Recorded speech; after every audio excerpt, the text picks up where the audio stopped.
children are being murdered. My name is Alana Hadid, and I am the child of a Nakba survivor. I blame Israel for every day of Palestinian suffering from 1948 until today. You think that Israel is fearful of the Hadids? We're not going to stop talking. We have large platforms, so be afraid. Just saying that you're a Palestinian is an act of resistance because people want to know what's Palestine and why is it so important to them to talk about it.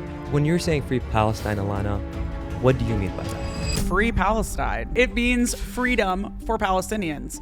Period. I mean, there are American politicians who say, kill them all, end it, finish them. We know they're not mincing words. Neither are we. I thought I had basically lost every friend I could lose in 2021, but I lost a lot more after October 7th. And bye. I don't want to stand or be around people who don't have humanity. The intimidation is kind of fuel to my fire. I know that I must be saying something right if they're trying to silence me.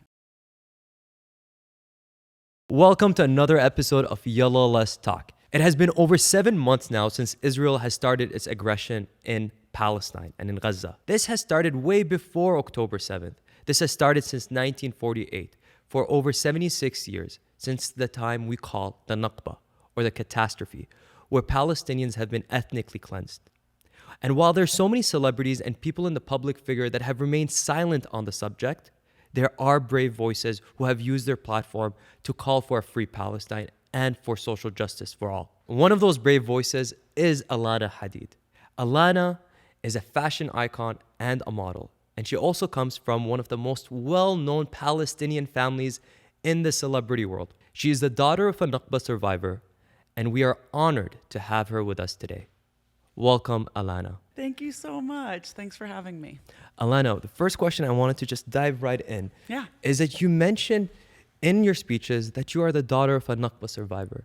Can you tell us more? Why is that an important way to start a speech? Yeah, I mean, I think it's important because a lot of people don't even know what the Nakba is. It's important to frame who I am and why I'm speaking, but also to remind people of what happened in 1948, why Palestinians are fighting for freedom. And a lot of people talk about being the daughter or granddaughter of a Holocaust survivor. I am the daughter and granddaughter of Nakba survivors. So I think it's important to frame my existence, why I'm here, and why I'm speaking out for Palestine. So that's why I talk about it all the time. I love that. And you're absolutely right. I think when we start stating we are the children and the grandchildren of Nakba survivors, then people start asking, what is the Nakba? Exactly. It is part of our history, and it is something that can explain why we're here today as well.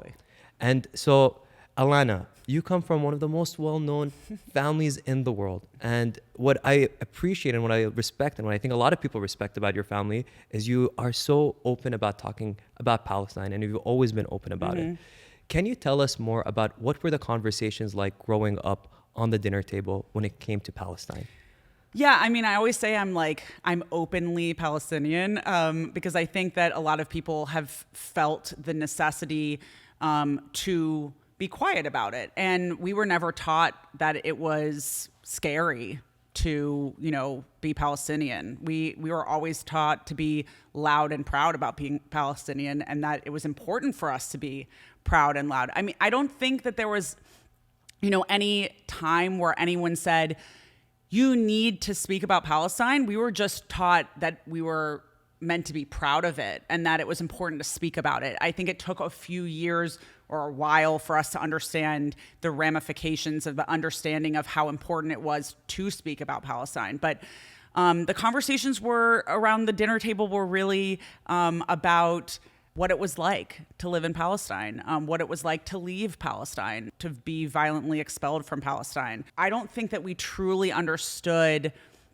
what had happened to our family until it was reframed for us through kind of historical understanding. We were just always taught about how beautiful Palestine was and how much they wanted to go back. That was the conversations that were around the dinner table with my teta and Jiddo. They were talking about it. My aunts and uncles were talking about it. We weren't taught about the bad things. We were really instilled on how beautiful the land was and how important it was to us. And so that's what we had kind of living in our heart, that idea of Palestine. So that was what was happening when we were children. And I think as we grew older, we started to really have a full understanding of what had happened to my father, my aunts, and my grandparents.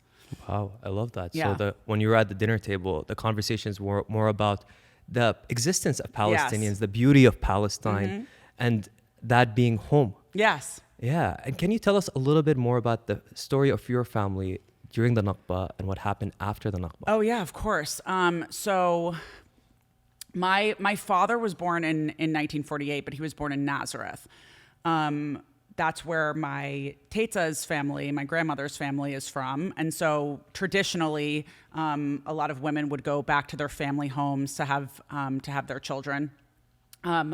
My grandfather was from Safed, and that's where my father would have lived if the Nakba hadn't happened. So my grandmother went with one of her daughters to have my father, and around 9 days later, she went to go back home. And when she got there, my grandfather wasn't there. The Polish family that they had taken in 1946, 47, was occupying their home and had forcibly expelled my Jiddo from his house with the Irgun and Haganah, who later became the IDF, at gunpoint. And so they traveled to separate refugee camps. And I found out recently that it was actually my great uncle who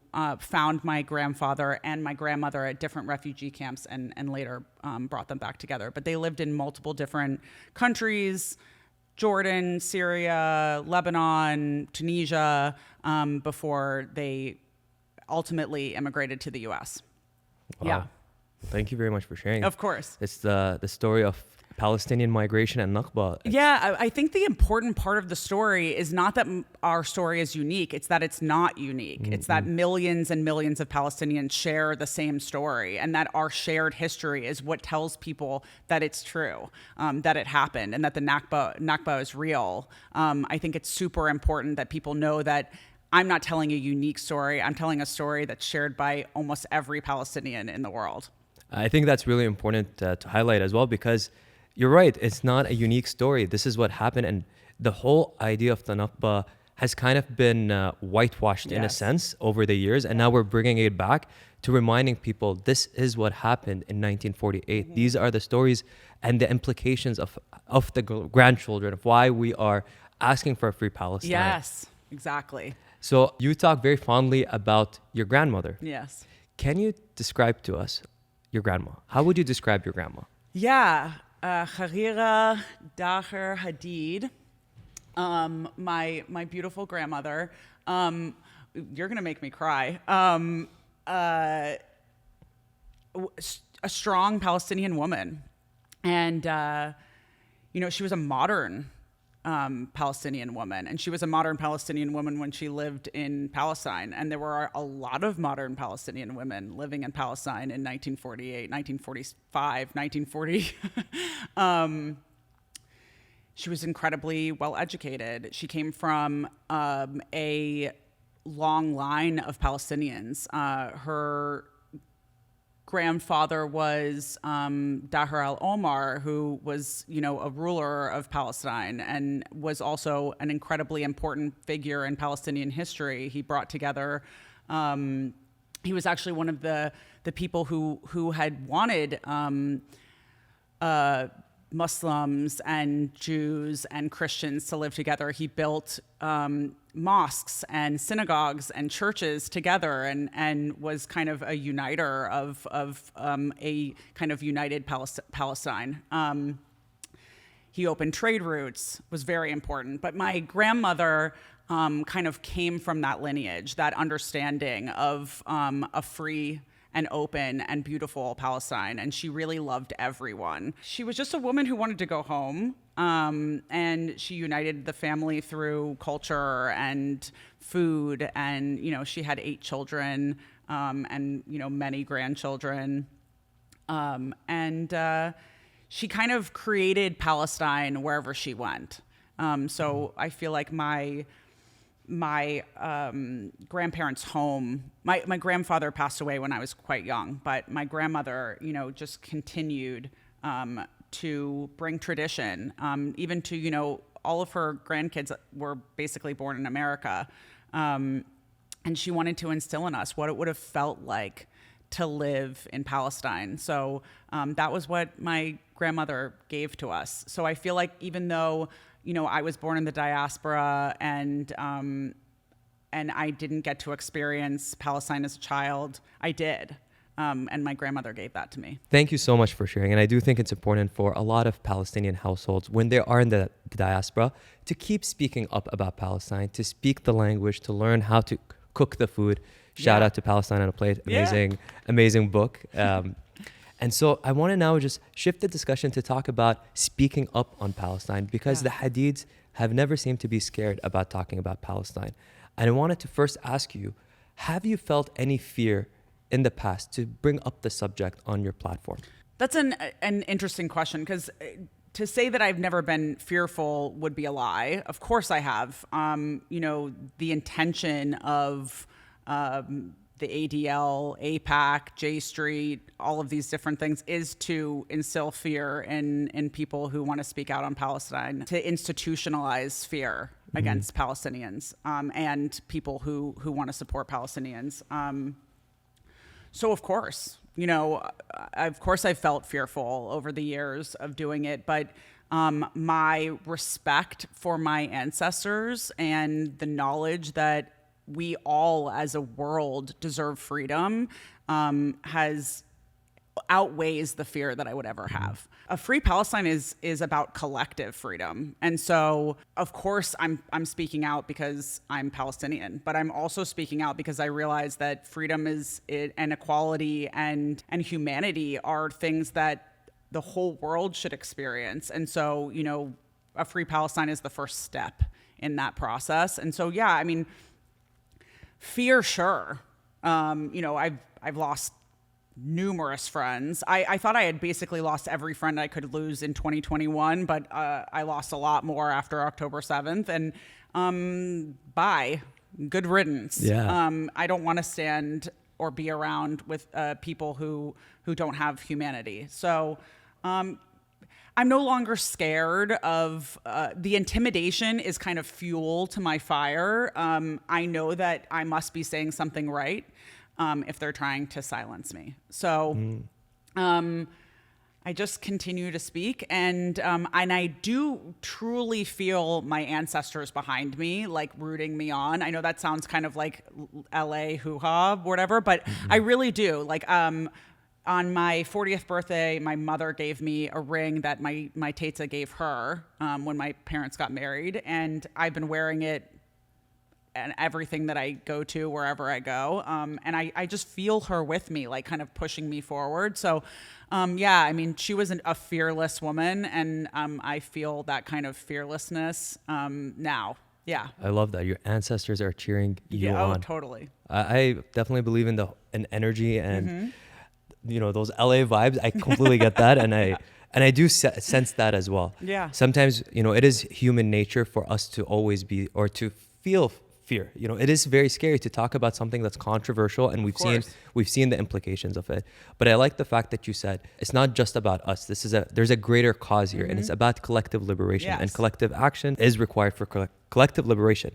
And something I really like in a lot of the speeches that I saw you say is that it's not just about a free Palestine. It's about free Palestine leads to free Congo, free Sudan, and the list goes on. Yeah. And my next question to you is, how do you think collective liberation is achieved with a free Palestine? Well, I think right now there's a unification around an understanding of how Palestine fits into this larger idea of colonization, imperialism, capitalism. And I think it's a kind of a cog in the larger machine, and I think it's opening people's eyes to the larger machine. And so I think that in order for people to really get it, they have to focus on one thing, understand how, there has been 76 years of silencing. And by the way, I mean, the Zionist project is not 76 years old. It's hundreds of years old. So I think people are seeing that the history that they've been taught has been really subverted, and the Palestinian message has been maligned, and that affects them. I'm an American, and I think a lot of people don't understand how much money we have been giving to Israel over the last 76 years. I don't think that they understand how involved we were in, the pre-planning for the creation of Israel. I don't think they understand, and they're beginning to understand, they're beginning to get it, and they're beginning to see that the same people who are involved in the Zionist project that is Israel are also involved in the subjugation of the Congo, of Sudan, of so many of these other countries that are, the world. And so they're understanding that our freedom is all interconnected, especially with these student movements. How they've been categorized as terrorism. I think people are understanding that no matter what you do when you speak out against colonialism, against imperialism, against capitalism, that you will be painted with this broad brush of terrorism. And so I think that people are understanding that makes us all Palestinians. And that also makes us all Sudanese and all Congolese and, all American, because, Americans are also being shut down. All of these places, we're all colonizers and we're all colonized. So I think that that's important, and people are kind of getting it now. Wow, you said so many incredible points. I'm just going to highlight a few things. Yeah. First, you talked about the U.S., how it's complicit in Israel. Yeah. And we are complicit. Even in Canada here, we're complicit in the genocide that's happening. Yeah. Just since October alone, Yeah. $16 billion have been sent to Israel by the Biden administration. Yes. Isn't that crazy? Yes, it is. And then the second thing you mentioned, and I think it's very interesting to highlight as well, is that everyone who's speaking out on the subject is now being labeled as a terrorist. Yep.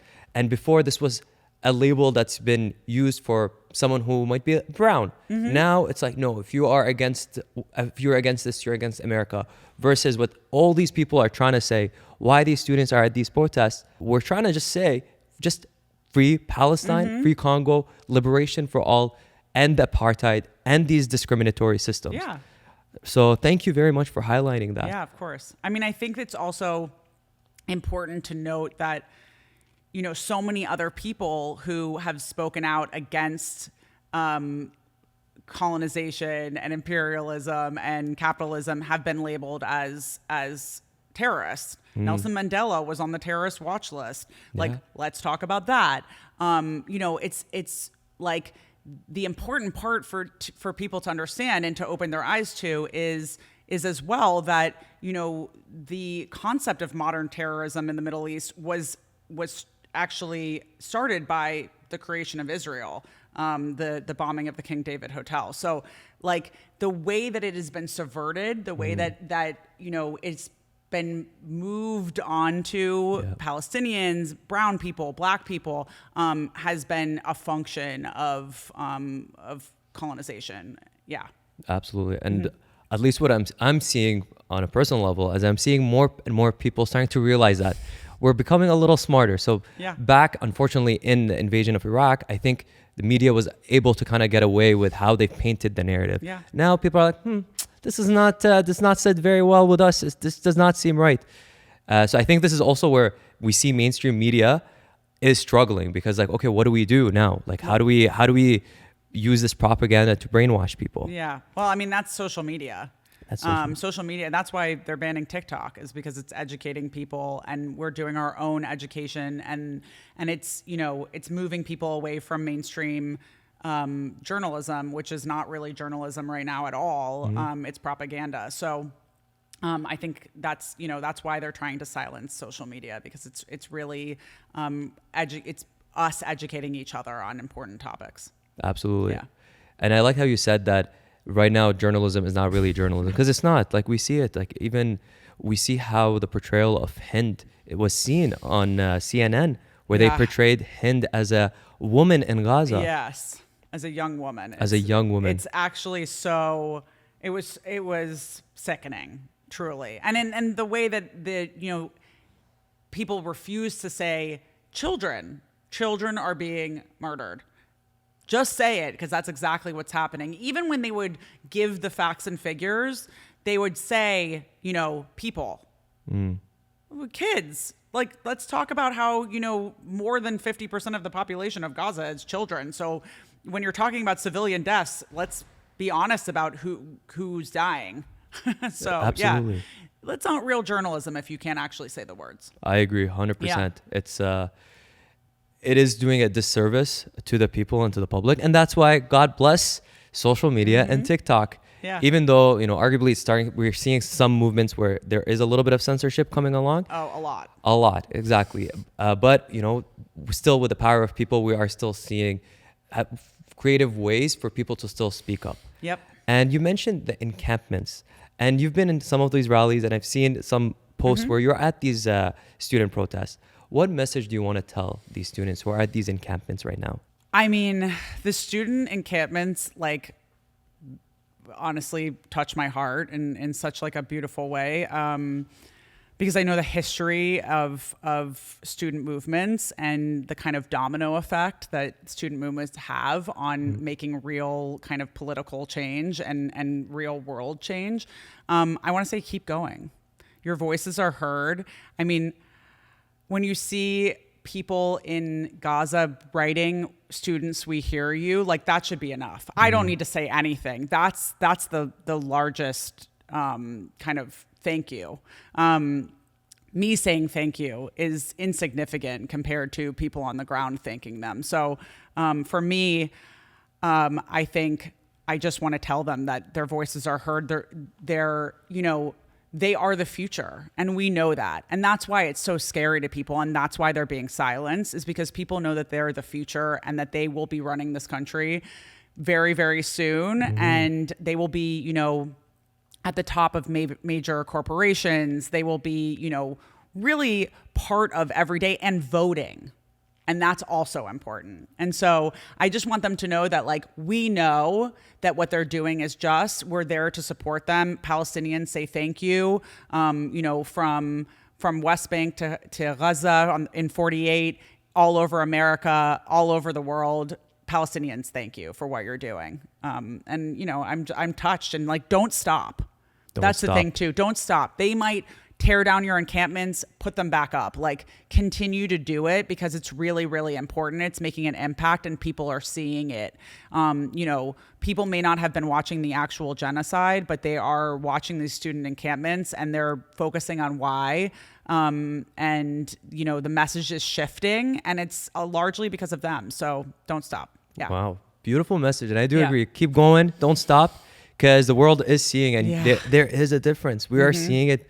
We're seeing these students make a difference. And I love the fact that you mentioned how someone in Gaza would write, keep going for the students. That is truly touching. And it is. It's more than anything I could ever say, or, any kind of, Palestinian on the ground saying something is more than anything I would ever be able to tell them. I think that I hopefully hope that they know that they're being seen, all over the world. And I hope they do, and I hope they keep going. Yeah. And in these protests and in these encampments, everyone keeps saying free Palestine. And we've seen in media how that term is now being spun and twisted. When you're saying free Palestine, Alana, what do you mean by that? I mean free Palestine. It's so crazy to me. We're not using some sort of wordplay. We literally say free Palestine. It means freedom for Palestinians.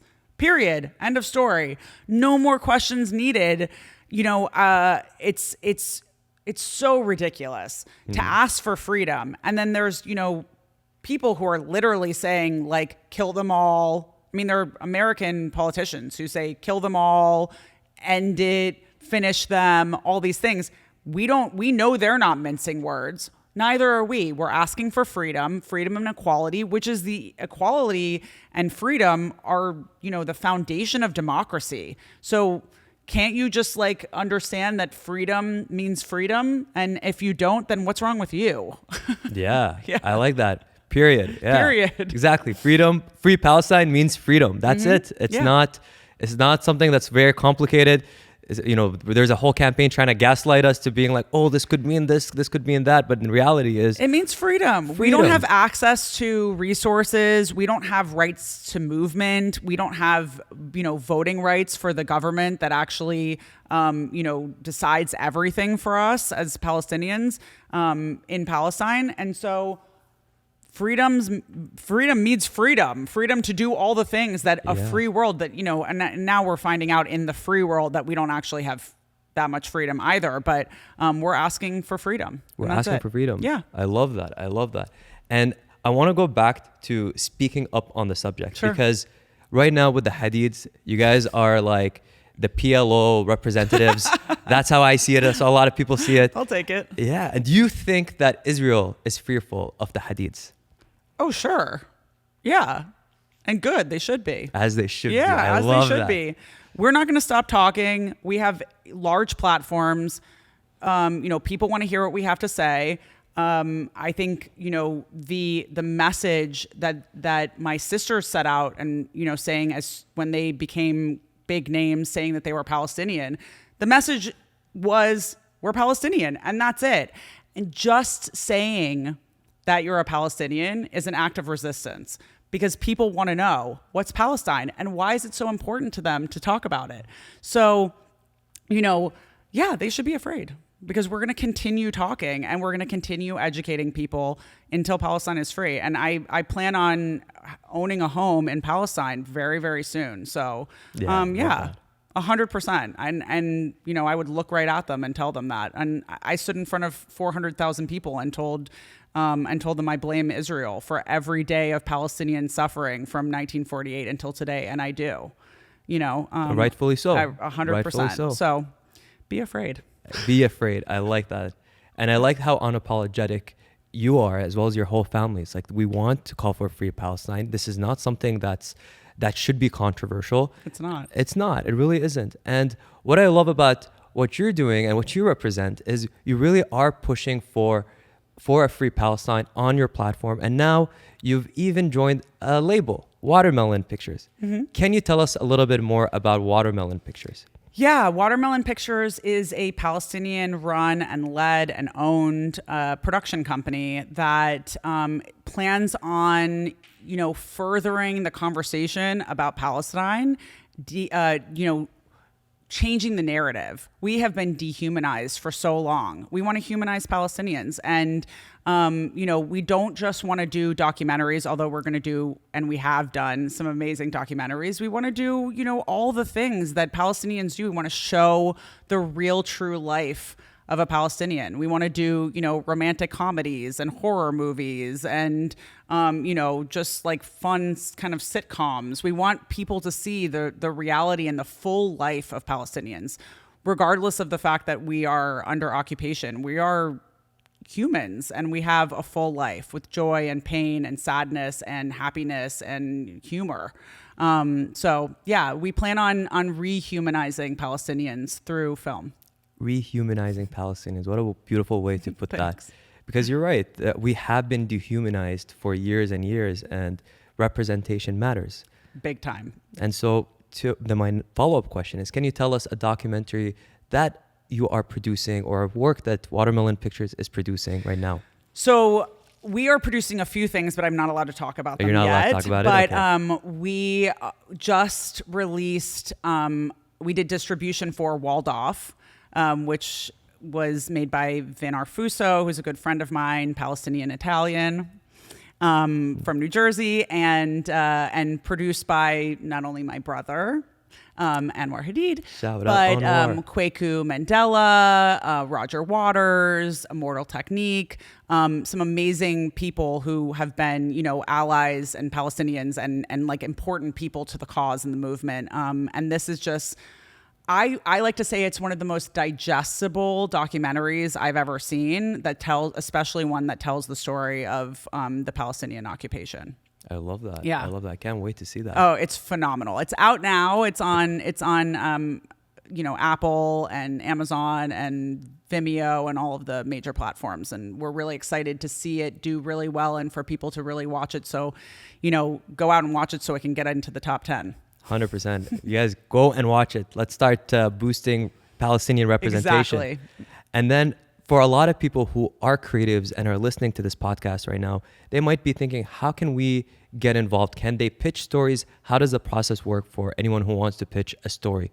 For we want to hear all of it. And we are, taking submissions, reading scripts, looking at treatments, talking to creatives as they're in the process.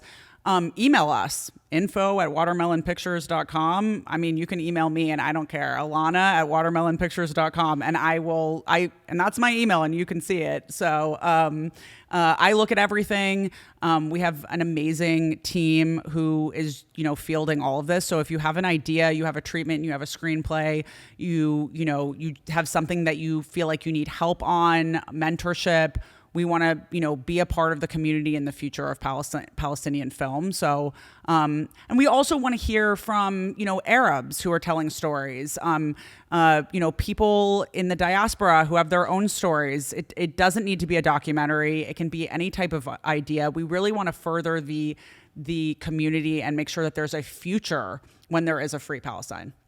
When there's a future, when there's a free Palestine. I love that. That's a bar right there. Yeah, thanks.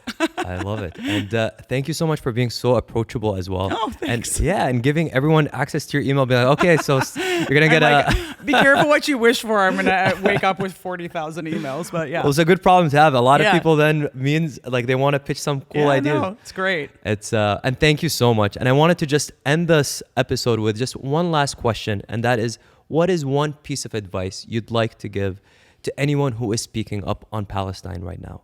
I always say, don't stop. Don't stop talking about Palestine. It's so important that you continue this process, not just for the freedom of Palestinians, which is so incredibly important and so, right now is so incredibly important, but for your own freedom. The freedom to speak, the freedom to move, the freedom to, to talk about important things.